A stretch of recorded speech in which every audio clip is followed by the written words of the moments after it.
गीता मात की जय। रामचंद्र भगवान।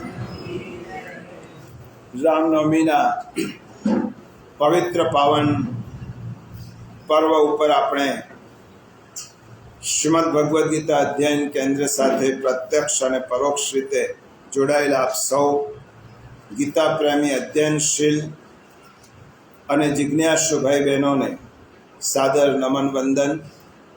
આપ સૌના હૃદયમાં બિરાજમાન પરમ કૃપાળુ પરમાત્માને વંદન કરી અને આપણે ગીતા ગાયક પ્રભુ શ્રી કૃષ્ણ, મર્યાદા પુરુષોત્તમ પ્રભુ રામચંદ્ર અને ગીતાજીના યુગલ ચરણ કમલોમાં વંદન કરી આજના અધ્યયનનો પ્રારંભ કરીએ। આજનો દિવસ મર્યાદા પુરુષોત્તમ પ્રભુ શ્રી રામચંદ્રજીનો પ્રાગટ્ય દિવસ, ચૈત્ર સુદ નોમ અને ત્રેતાયુગમાં લોકોને આદર્શ જીવનનું નિદર્શન કરવા માટે પરબ્રહ્મ પરમાત્મા દશરથને ત્યાં કૌશલ્યા માતાની કુખે પુત્ર રૂપે પ્રગટ થયા। શ્રી રામ અને શ્રી કૃષ્ણ એ ભારતીય સંસ્કૃતિના આધાર સ્તંભો છે। ભારતીય સંસ્કૃતિ જો કોઈ બંને પાયા ઉપર મજબૂત ટકી હોય તો શ્રી રામ અને શ્રી કૃષ્ણ છે। આ ભારતીય પ્રજાના નિષ્ઠા કેન્દ્રો છે અને રામકૃષ્ણના રંગે ભારત જેટલો રંગાયો છે એટલો બીજા કોઈના રંગે રંગાયો નથી। એટલા માટે પ્રત્યેક ભારતીયના હૃદય પર આજ પર્યંત તેઓનું પ્રેમ શાસન હજુ પણ ચાલી રહ્યું છે। શ્રી રામ અને શ્રી કૃષ્ણ એ જુદા નથી, તત્વતઃ બંને પરબ્રહ્મના જ સ્વરૂપ છે। કેટલાક લોકો ન સમજતા આ બંને અવતારોમાં પણ ભેદ કરે છે। શ્રી રામ અને શ્રી કૃષ્ણ એ તત્વતઃ એક છે, બે સ્વરૂપે પધાર્યા છે અને તેનું પ્રમાણ શ્રીમદ ભગવદ્ ગીતામાં જુઓ, અધ્યાય 10 શ્લોક 31માં પાન નંબર 161 ઉપર શ્રી કૃષ્ણ ભગવાને સ્વયં કહ્યું છે। પાન 161 શ્લોક 31।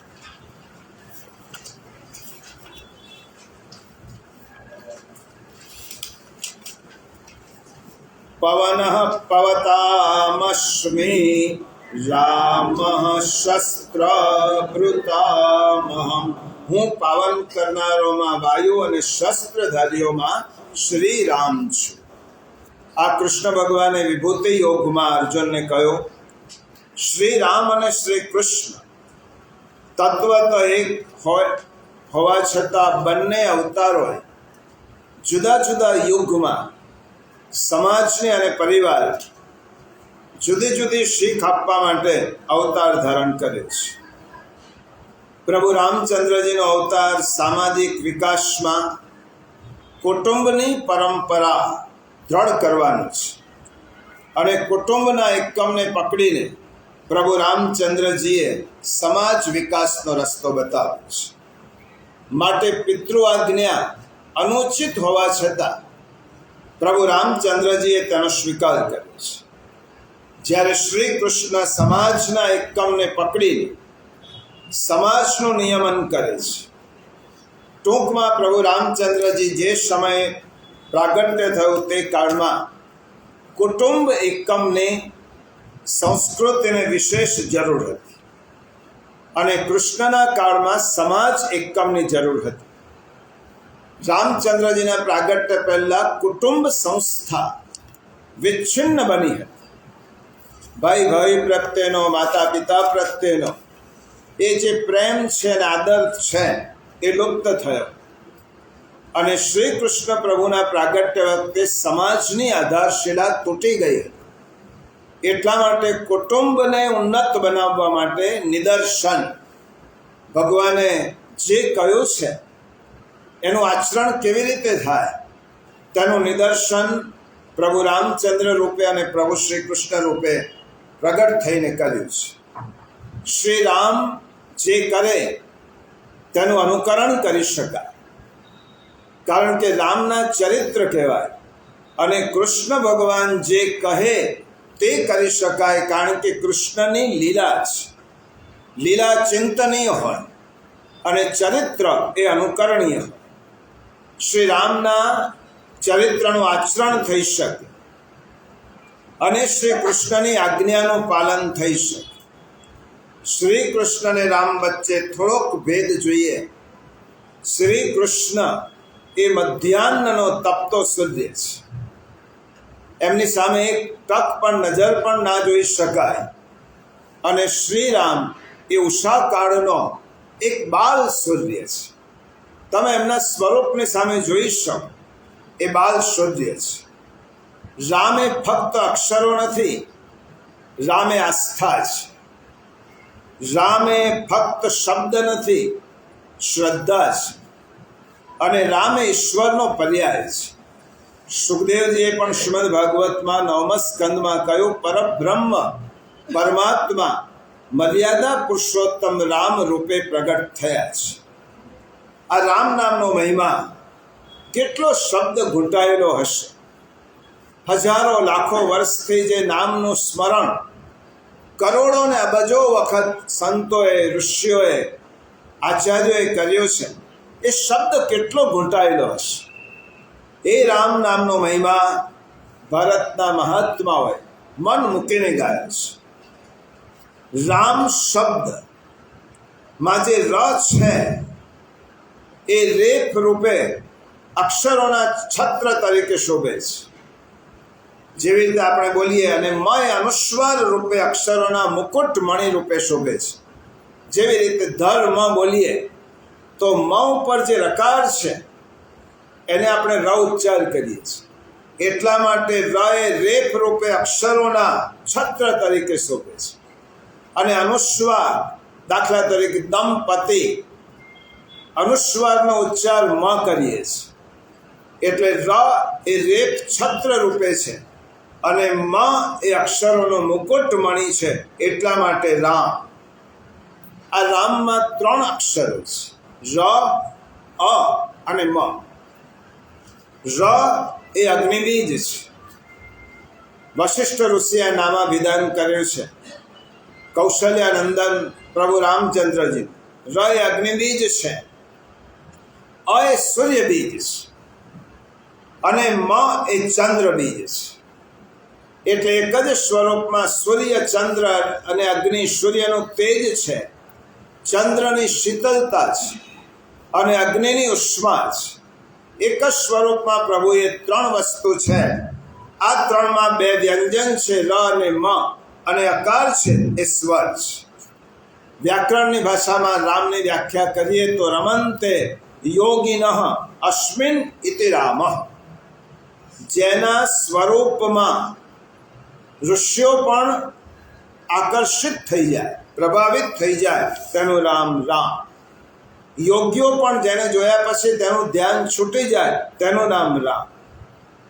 રામનો, રામ શબ્દનો મહિમા સમજાવતા તુલસીદાસજી લખે છે કે જ્યારે તમે રામ શબ્દ એક વખત બોલો છો ત્યારે રા બોલતા તમારા બંને હોઠ ખુલી જાય છે અને મ બોલતા બંને હોઠ બંધ થઈ જાય છે.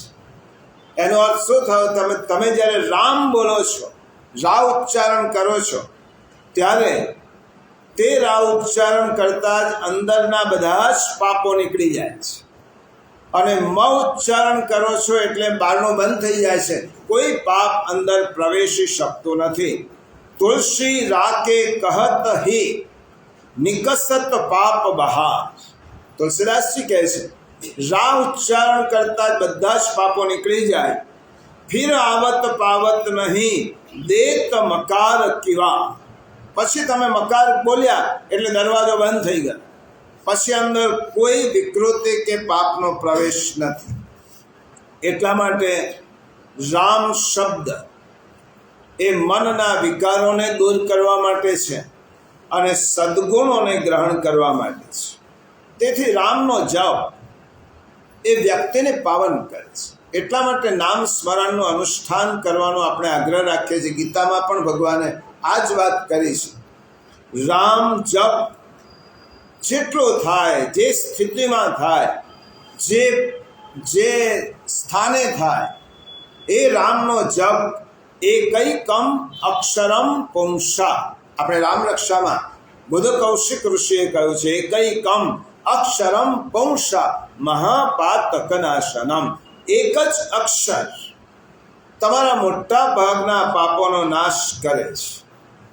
એટલા માટે જે નામથી પાવન કરે, જે પોતાના સ્વરૂપથી આકર્ષિત કરે અને જે પોતાના ગુણથી પ્રભાવિત કરે, તેનું નામ રામ. જેનું નામ પાવન કરે છે, જેનું સ્વરૂપ આપણને આકર્ષિત કરે છે અને જેનું ગુણ છે, જેનું ચરિત્ર છે, એ આપણને પ્રભાવિત કરે છે. એટલા માટે પ્રભુ રામના નામ, રૂપ અને ગુણ આ ત્રણેયથી પ્રભુ સુશોભિત છે. રામનું રૂપ કેવું છે? બહુ સંક્ષેપમાં આપણે અધ્યયનમાં આ બધી વાતો સંદર્ભમાં ઘણી વખત સાંભળી છે. સંદર્ભ માટે કહું, પ્રભુનું સ્વરૂપ કેવું છે? વલ્કલ વસ્ત્ર ધારણ કરેલા છે, દંડકારણ્યમાં પધાર્યા છે, બીજો કોઈ મેકઅપ કર્યો નથી, કોઈ પ્રકારનો પ્રભુએ શૃંગાર કર્યો નથી. અને દંડકારણ્યમાં પ્રભુ રામચંદ્ર પોતાની પત્ની સીતાજી અને લક્ષ્મણજી સાથે બિરાજમાન છે. દંડકારણ્યના હજારો ઋષિઓને જ્યારે ખબર પડી કે અમે જે પરબ્રહ્મનું ધ્યાન કરીએ છીએ, એ પરબ્રહ્મ પરમાત્મા તો સાકાર સ્વરૂપે દંડકારણ્યમાં આવ્યા છે. લૌકિક રૂપે તેમને દશરથ પુત્રનો રૂપ લીધો છે, કૌશલ્યાનંદન બન્યા છે, પરંતુ સાક્ષાત બ્રહ્મ છે. સુખદેવજી કહે છે, સાક્ષાત બ્રહ્મમયો હરિ. સાક્ષાત બ્રહ્મ છે, સ્વયં હરિ છે. એટલા માટે દંડકારણ્યના ઋષિઓ પ્રભુ રામચંદ્રના દર્શન કરવા આવે છે. સ્વરૂપ જોયા પછી આ ઋષિઓના મનમાં એક અલૌકિક કામ ઉત્પન્ન થાય છે. જો યોગીઓ છે, હજારો વર્ષની તપશ્ચર્યાથી સિદ્ધ યોગીઓ છે, એમને કોઈ લૌકિક વ્યક્તિ જોયા પછી તેમનું મન ચલિત ન થાય, પરંતુ પ્રભુ રામચંદ્રજીના દર્શન કર્યા પછી તેમના હૃદયમાં એમ થાય છે કે આપણે આમના ચરણમાં જ બેસીએ, આમની જ સેવા કરીએ. અને ઋષિઓ પ્રભુને વિનંતી કરે છે, પ્રભુ અમારી એક ઈચ્છા છે કે અમારી હજારો વર્ષની તપશ્ચર્યાનું ફળ આજે અમે આપની પાસે માગીએ છીએ. શું માગો છો? અમને તમારી સેવામાં રહેવા.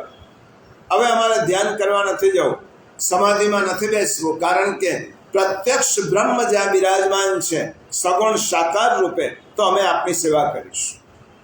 પ્રભુ રામચંદ્ર કહે છે, તમારી આ વાત મેં સાંભળી, પરંતુ અત્યારે મારો જન્મ મર્યાદા પુરુષોત્તમ રામચંદ્રનો છે. એક પત્ની વ્રત એ મારું વ્રત છે.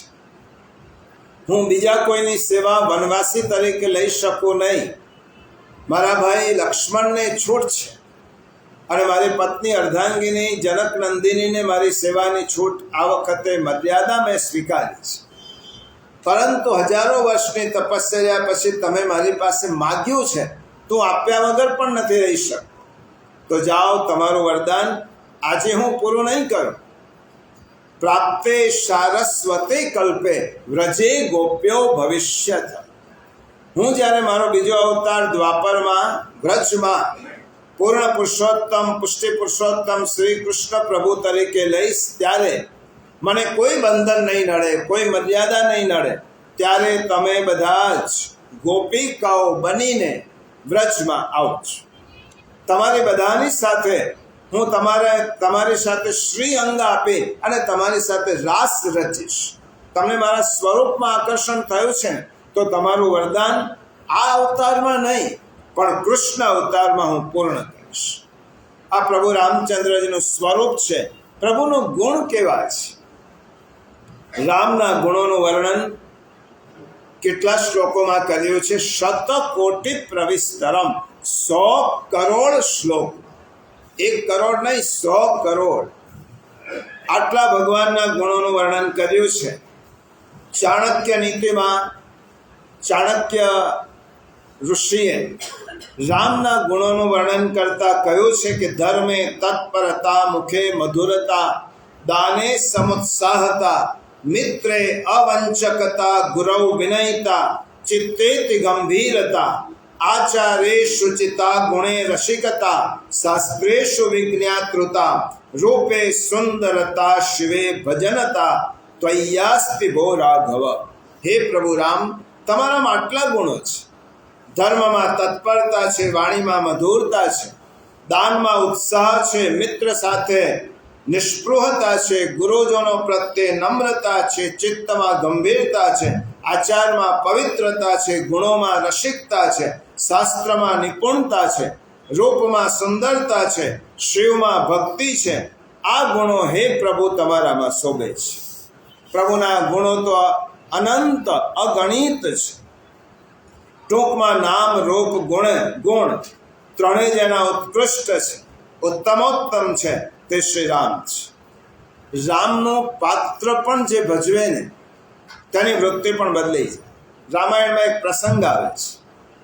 યુદ્ધ ચાલુ છે અને હવે કુંભકર્ણની જરૂર પડી છે રાવણ. હવે કુંભકર્ણ બધા સેનાપતિઓ હણાઈ ચૂક્યા છે. કુંભકર્ણ 6 મહિનાની ઘોર નિદ્રામાં, ચિર નિદ્રામાં પડેલો છે અને રાવણ કુંભકર્ણને ઉઠાડવા માટે જાય છે. આ દ્રશ્ય રામાયણમાં કયું છે. ઊંઘમાં કુંભકર્ણ પાસે જઈને રાવણ કહે છે, કુંભકર્ણ ઉઠ. કુંભકર્ણ ઊંઘમાં પૂછે છે, કિમ અભવત, શું થયું? રાવણે કહ્યું, રામની પત્નીનું હરણ કરીને લાવ્યો છું. કુંભકર્ણ કહે છે, સારું, આ તો તારો સ્વભાવ છે, સુંદરતાનો તો શિકારી છે, પરંતુ તને પૂછ્યો છું, એ સીતા તારું માને છે? માની ભૂખતા તને વશ થઈ? રાવણ કહે છે કે નથી થઈ, એટલા માટે તો હું અતિ વિષાદગ્રસ્ત છું. કુંભકર્ણ પૂછે છે, કૂતો કેમ?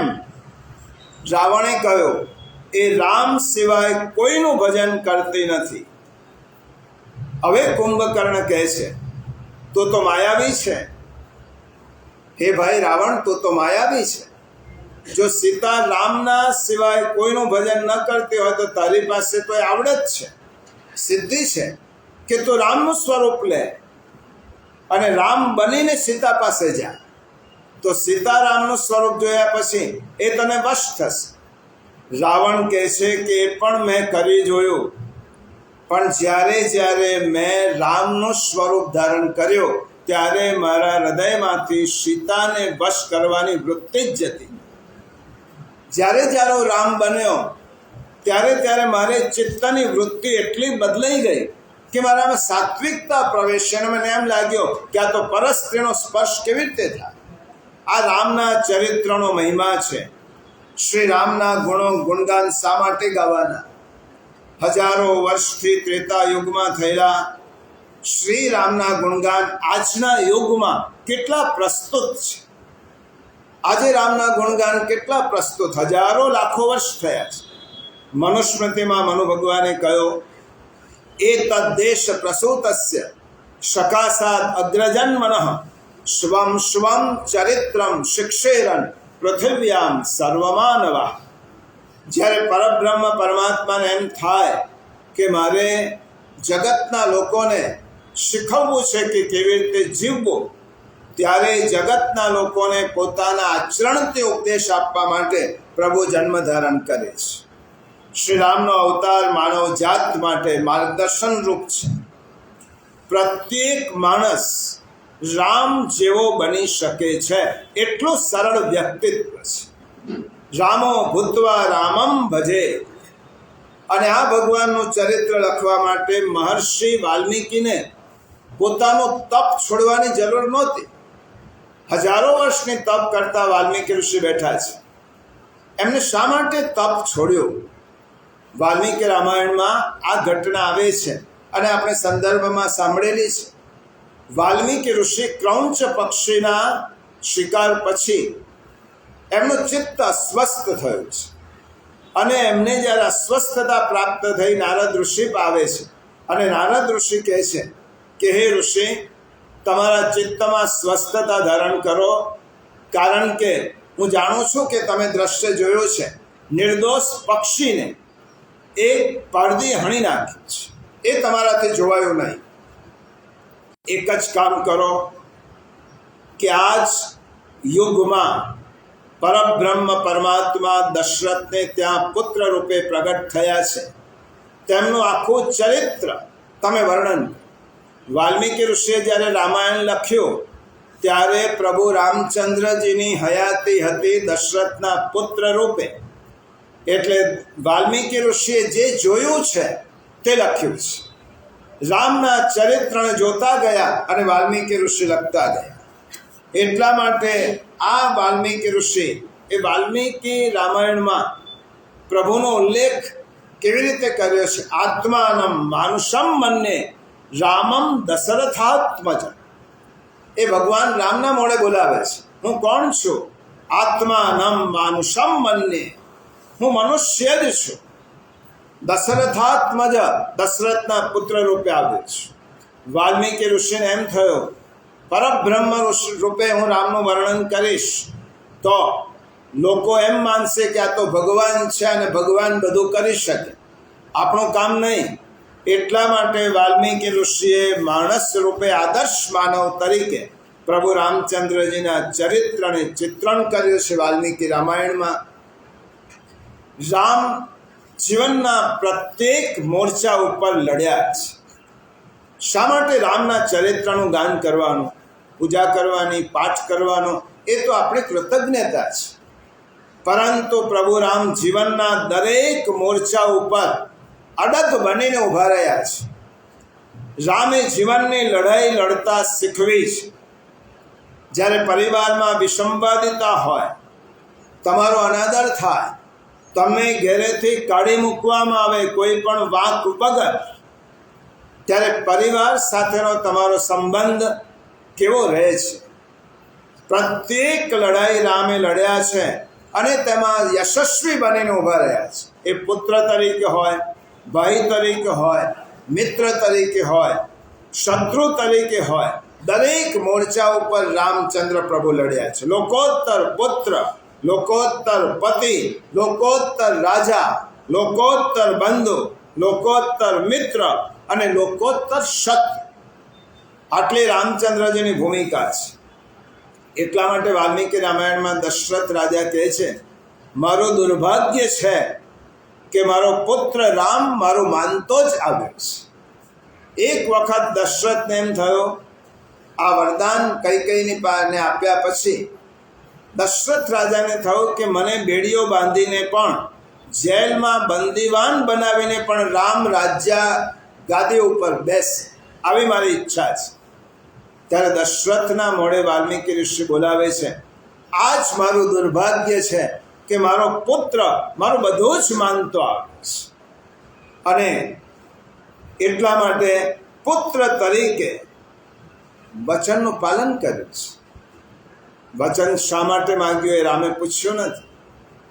વિચાર કરો, વાલ્મીકીએ તો ખૂબ સુંદર ચરિત્ર ચિત્રણ કર્યું છે. આગલા દિવસે રાજ્યાભિષેકની તૈયારી, રાજ્યાભિષેક થવાનો છે, રામ ગાદી ઉપર બેસવાના છે અને પિતા મળવા માટે બોલાવે છે, સુમંત્ર આવે છે અને આવીને દ્રશ્ય જુદું જુએ છે.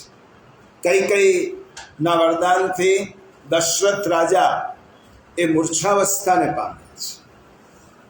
રામચંદ્રને ખબર નથી પ્રભુને કે આ શા માટે થયો, કયા સંજોગોમાં આવું બન્યું છે. અને રામચંદ્ર પ્રભુ પૂછે છે કૈકેયીને, માં મારા પિતાની આ દશા? ત્યારે કૈકેયી કહે છે, માનવ સ્વભાવનું વિશ્લેષણ કર્યું છે વાલ્મીકી, આનો કારણ તું છે. પિતાને મૂર્છા આવી તેનું કારણ હું કેવી રીતે માં? તારા પિતાને તારા ઉપર અત્યંત પ્રેમ છે એનું કારણ, એ કારણ છે.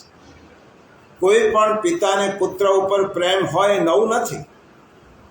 માં સાચું કે શું થયું? પછી કૈકેયી જ્યારે કહે છે કે મેં તારા પિતા પાસે 2 વરદાન જે માગ્યા હતા એમાંથી એક વરદાન એવું માગ્યું છે કે તને રાજ્ય ગાદી ઉપર નથી બેસવા, તને આજે જ વલ્કલ વસ્ત્ર ધારણ કરીને 14 વર્ષ માટે વનમાં જવાનું છે અને રાજ્ય ગાદી ઉપર તારા બદલે ભરત બેસ. આટલી જ વાત છે. જુઓ રામચંદ્ર આટલું જ મારા પિતા પાસે માંગ્યું. પહેલી જ વખત રામચંદ્ર ફરિયાદ કરે છે કૈકેયીને, નાનુનમય કૈકેયી કિંચિત આસૌ શશે ગુણમ યદ રાજાનમ અવોચસ્ત્વમ મમેત્તર તરાશતિ. હે કૈકેયી, એક જ ફરિયાદ છે મારી, તું મને એમ કહેતી કે 14 વર્ષ મારે વનમાં જવાનું છે અને ભરતને ગાદી ઉપર બેસાડવાના છે, તો હું ચોક્કસ તે કરતો. પિતાને વચમાં લાવવાની જરૂર જ નહીં. તને મારા પર એટલો વિશ્વાસ નહોતો હે માં કે તે પિતા પાસે આ વચન માંગ્યો. રામચંદ્ર જાય છે વનમાં અને અપરમાત્મા કૈકેયી પ્રત્યે પણ, જો આ જ કુટુંબ સંસ્થા કેવી રીતે અડગ રહે, અપરમાત્મા કૈકેયી પ્રત્યે પણ રામને એટલો જ ભાવ છે.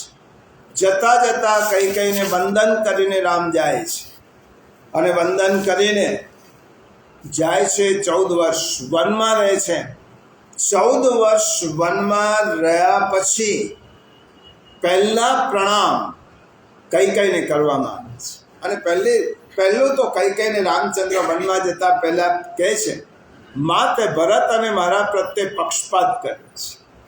જો રામની વાણી છે, મને ભારણ વગરનું રાજ્ય આપીને મને એટલો બધો મુક્ત કરી દીધો અને ભરતને આખા રાજ્યનો અધિકાર આપીને તેના ઉપર એટલો બધો ભાર લાદી દીધો કે તે મને મારો પક્ષપાત કરે છે. આ રામચંદ્ર જ્યારે વનમાંથી આવીને કહે છે, હે માં, તે મને વનમાં મોકલીને કેટલો ઉપકાર કર્યો છે, તું જો મને વનમાં ન મોકલતી તો આટલી વસ્તુ મને ન સમજાતી. તે મને શિક્ષણ આપવા માટે, કેળવવા માટે વનમાં મોકલ્યો છે. તાત સ્નેહો ભરત મહિમા પૌરુષમ વાયુસૂનો સખ્યમ ચાપી પ્લવગ નૃપતે ક્વાપી સૌમિત્ર ભક્તિ સીતા સત્યમ મમ ભુજબલમ વૈનામ વૈરિભાવમ જ્ઞાત સર્વે તવ ચરણયોર માતરેશ પ્રસાદ. હે કૈકેયી, તારો ઉપકાર હું માનું છું, કારણ કે તે મને વનમાં ન મોકલ્યો હોય તો પિતાનો પ્રેમ, ભરતની મહાનતા, હનુમાનનું પૌરુષ, સુગ્રીવની મૈત્રી, લક્ષ્મણની ભક્તિ, સીતાનું સત, મારી શક્તિ, વેરીઓનો વેરભાવ, એ બધું મને જાણવા ન મળ્યું હોય એટલા માટે હું તારો આભાર માનું છું. લોકોત્તર પુત્ર ભાઈ તરીકે તો કેટલા રામ આદર્શ છે. કેટલા વાલ્મીકી રામાયણના તે એક પ્રસંગ, જો કે એને પ્રાકૃત ભાષામાં તુલસીદાસજીએ ખૂબ સુંદર રામાયણની રચના કરી છે. આ વાલ્મીકી ઋષિ કહે છે, રામ માટે કેવી ઘટના સર્જાઈ. ચતુરંગીણી સેના લઈને ભરત આવે છે પ્રભુ રામને લેવા. લક્ષ્મણજી દૂરથી જુએ છે. ચતુરંગીણી સેના સાથે ભરત આવે છે. પક્ષીઓ આકાશમાં ઉડે છે. એક એવા સંકેત લક્ષ્મણને લાગ્યા કે અમને 14 વર્ષનો વનવાસ પણ ભરતથી સહન થતો નથી, માટે અમારું કાસળ કાઢવા માટે અહીંયા આવે છે. ને તો ચતુરંગીણી સેના સાથે શા માટે આવે? અને તે વખતે લક્ષ્મણજી રામચંદ્રજીની સામે પૂછ્યા વગર કહે છે, પ્રભુ ક્ષમા કરજો, આપે આજ્ઞા વગર આજે આપની સામે બોલું છું. આજે ભરતને હું જોઈ લઈશ, જેના કારણે 14 વર્ષ આપણે વનવાસ ભોગવવો પડ્યો છે. એ વનમાં પણ આપણે શાંતિથી ન રહી શકીએ, એટલા માટે આપણી સાથે યુદ્ધ કરવા માટે ભરત આવે છે. આજે હું મારા એકલા હાથે ચતુરંગીણી સેના સહિત ભરતનો નાશ કરવાનો છું. લક્ષ્મણ બહુ બોલ્યા છે. રામચંદ્ર પ્રભુએ બહુ સાંભળ્યો શાંતિ. લક્ષ્મણ, તારું બોલવાનું પૂરું થઈ ગયું હોય તો હવે હું કહું. તારો આવેશ પૂરો થયો હોય તો કહું. તારા મનમાં જે ભરત માટે છે તેવો ભરત છે નહીં. આ દુનિયામાં બ્રહ્માની સૃષ્ટિનો જો એક અપવાદ હોય તો તે માત્ર ભરત છે કે જેનામાં બધા જ સદ્ગુણો ભરેલા છે, એક પણ દુર્ગુણ નથી. એ ભરત મને મારવા માટે આવે, તારા મનમાં આવી કલ્પના જ કેવી રીતે થઈ? ભરત માટે આવું વિચારીશ નહીં.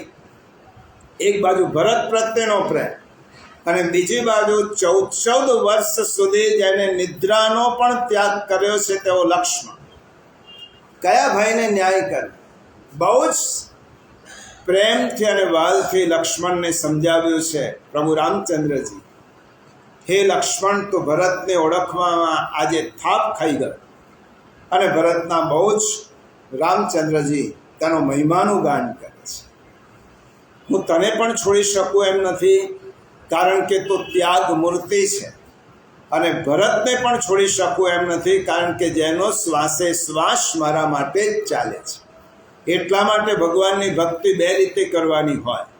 સંયોગમાં લક્ષ્મણની જેમ ભગવાનની ભક્તિ કરો અને વિયોગમાં ભરતની જેમ ભગવાનની ભક્તિ કરો.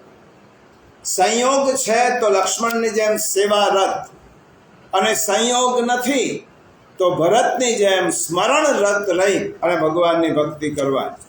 લોકોત્તર, મૈત્રી, રામનાથા ચરિત્રની કેટલી વાતો કરવાની. આજે સમય થોડો ઓછો છે, કેટલીક અમુક વાતો પણ કરવાની છે. એટલા માટે આ ચરિત્ર તો 100 કરોડ શ્લોકમાં જ્યારે આ ઋષિએ લખ્યો છે, એ ચરિત્રને આપણે વંદન જ કરીએ. આ ચરિત્રને વંદન કર્યા પછી રામની પાસેથી નિષ્પૃહતા અને ધર્મનિષ્ઠ આ બંને ગુણ 3 રાજ્ય સામે આવે. એક તો અયોધ્યાનું રાજ્ય પિતાની ઈચ્છા હોવા છતાં કે તો બેસ ગાદી પર છોડી દીધું છે. માનવ રાજ્ય ભરતને આપ. કિષ્કિંધાનું રાજ્ય વાલીને હણ્યા પછી સુગ્રીવે વિનંતી કરી, પ્રભુ આપનો અધિકાર છે, વાલીને તમે માર્યો છે, તમે બેસો.